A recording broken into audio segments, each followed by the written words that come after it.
Make investment easy के मेरे YouTube channel पर, जिसमें इन्वेस्टमेंट की जर्नी को ईजी किया जाता है, मैं पुष्पेंद्र आपका बहुत बहुत स्वागत करता हूं।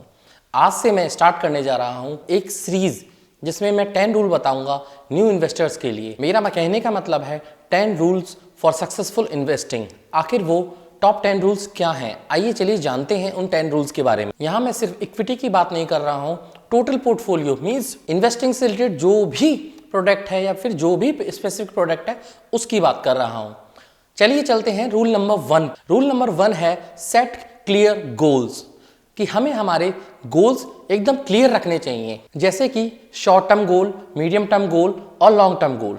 शॉर्ट टर्म गोल में आपका गोल हो सकता है कि आपको ट्रैवलिंग करना हो, या आपको फॉरेन ट्रिप जाना हो, या फिर आपको खुद के एजुकेशन के लिए कुछ पैसे इकट्ठे करने हो, या फिर आपको हायर एजुकेशन के लिए जाना हो। जो भी 3 साल से कम के गोल होंगे वो आपके शॉर्ट टर्म गोल में आएंगे, और उन गोल्स के लिए आप इक्विटी में अलोकेशन कम से कम करेंगे।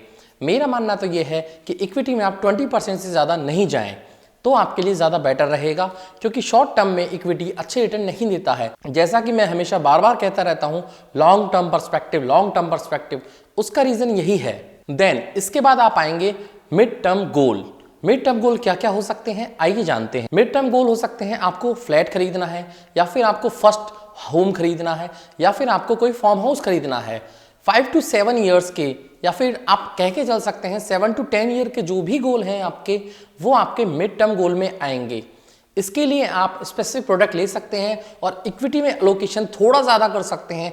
अगर आपको फार्म हाउस या फिर होम लेना है तो आपको ज़्यादा करना ही पड़ेगा, क्योंकि कम से कम आजकल जितनी इन्फ्लेशन है उस हिसाब से घर लेना काफ़ी कॉस्टली होता जा रहा है। देन थर्ड आता है लॉन्ग टर्म गोल्स। आखिर लॉन्ग टर्म गोल्स में क्या क्या आते हैं, आइए चलिए जानते हैं।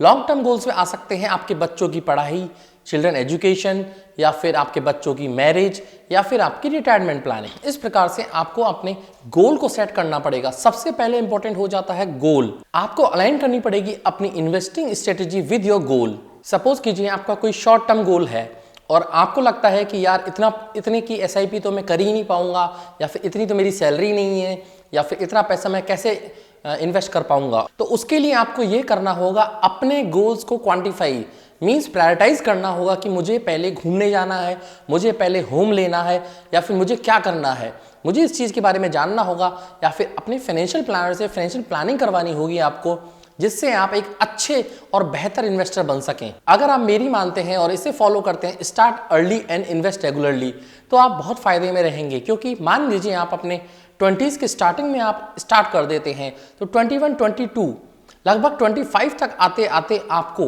आपके 5 ईयर्स क्रॉस कर जाएंगे, जिसमें आपके सारे short term goals easily achievable होंगे। After that 25 to 30 means 20 years से अगर देखा जाए तो 10 ईयर्स, इसका मतलब है आपके जो मीडियम टर्म गोल्स है वो भी इजीली आप कवर कर पाएंगे। और 30 के बाद 40 तक मान लीजिए 10 year, again 10 year means 20 year में आपके लॉन्ग टर्म गोल्स भी इजीली अचीवेबल होंगे। और मैक्स टू मैक्स आप 50, अर्ली 50s या फिर लेट 40s या फिर अर्ली 50s में आप रिटायर्ड आसानी से हो जाएंगे, और आप अपनी जिंदगी को एक बेहतर तरीके से गुजार पाएंगे। नेक्स्ट रूल नंबर 2 के लिए मैं नेक्स्ट वीडियो बनाऊंगा। Thank you.